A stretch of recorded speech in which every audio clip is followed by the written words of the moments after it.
Саламатсыңарбы урматтуу окуучулар. Бүгүнкү сабагыбыздын темасы эл аралык укук. Эл аралык укук мамлекеттер ортосундагы мамилелерди жөнгө салуучу укуктук принциптердин жана нормалардын системасы. Эл аралык укук дүйнөнүн бардык мамлекеттери тарабынан таанылган көпчүлүк нормаларында универсалдуу болуп саналат. Эл аралык укук колдонулушуна карап жалпы, аймактык, тармактык жана эки тараптуу деп бөлүнөт. Жалпы бардыгына эмес, дүйнөлүк көпчүлүк өлкөлөрү тааныган бөлүгүндө жалпы деп аталат. Аймактык бир аймактын өлкөлөрү тарабынан белгиленген эл аралык укуктун ченемдери аймактык эл аралык укукта түзөт. Тармактык кайсыл чөйрөдө болбосун, мисалы энергетикада же мунай өндүрүү же сатуу тармагында, навигацияда же аба кыймылында мамлекеттер тарабынан белгиленген ченемдер тармактык деп аталат. Эки тараптуу эки мамлекеттин ортосундагы укуктарды жана милдеттерди белгиленген ченемдер көптөгөн эки тараптуу келишимдер деп аталат. Азыркы учурда эл аралык укуктун борбордук бөлүгүн Бириккен Улуттар Уюмунун уставы түзөт. Ал бардык өлкөлөр үчүн милдеттүү жана эл аралык укуктун бардык ченемдерине карата үстөмдүккө ээ болгон эл аралык мамилелердин негизги принциптерин камтыйт. Бириккен Улуттар Уюмунун уставынын негизги принциптери эл аралык укуктун принциптери жөнүндө декларацияда жана Хельсинкидеги Европанын коопсуздугу жана кызматташтыгы жыйналышындагы жыйынтыктоочу актыда бекитилген.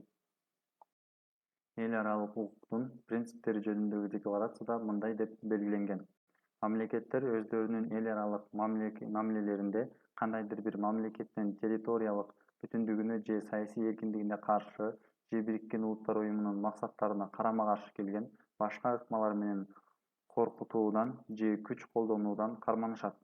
Мамлекеттер өздөрүнүн эл аралык талаш-тартыштарын дүйнөлүк тынчтыкка, коопсуздукка жана адилеттүүлүккө коркунуч келтирбегендей кылып тынчтык жолдор менен чечишет. Мамлекеттер башка мамлекеттердин ички иштерине кийлигишпөөгө милдеттүү. Бириккен Улуттар Уюмунун уставына ылайык мамлекеттер бири-бири менен кызматташууга милдеттүү.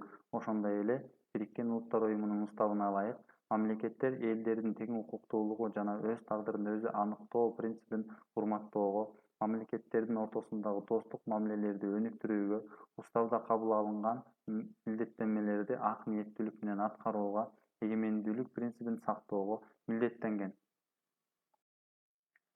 Уставда баяндалган элдердин тең укуктуулугу жана өз тагдырын өзү чечүү принцибинин негизинде бардык мамлекеттер тышкы кийлигишүүсүз өзүнүн саясий абалын эркин аныктоого жана өзүнүн экономикалык, социалдык жана маданий өнүгүшүн жүргүзүүгө укуктуу.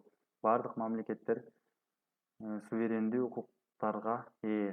Алар бирдей укуктарга жана милдеттерге ээ. Экономикалык, социалдык, саясий жана башка айырмачылыктарга карабастан эл аралык коомчулуктун тең мүчөлөрү болуп саналат. Ар бир мамлекет Бириккен Улуттар Уюмунун уставына ылайык эл аралык укуктун жалпы таанылган принциптеринен жана нормаларынан келип чыккан. Ошондой эле жалпы таанылган принциптерге жана нормаларга ылайык эл аралык келишимдерден келип чыккан милдеттенмелердин ак ниеттүүлүк менен аткарууга милдеттүү. Тема боюнча суроолор. Эл аралык укук деген эмне? Колдонулганына карап эл аралык укук кантип аталат? Эл аралык укукка кайсы документтер негиз болуп саналат? Бириккен Улуттар Уюмунун уставына ылайык эмнелер сакталууга милдеттүү? Эл аралык укуктун принциптери жөнүндө декларацияда кандай деп белгиленген?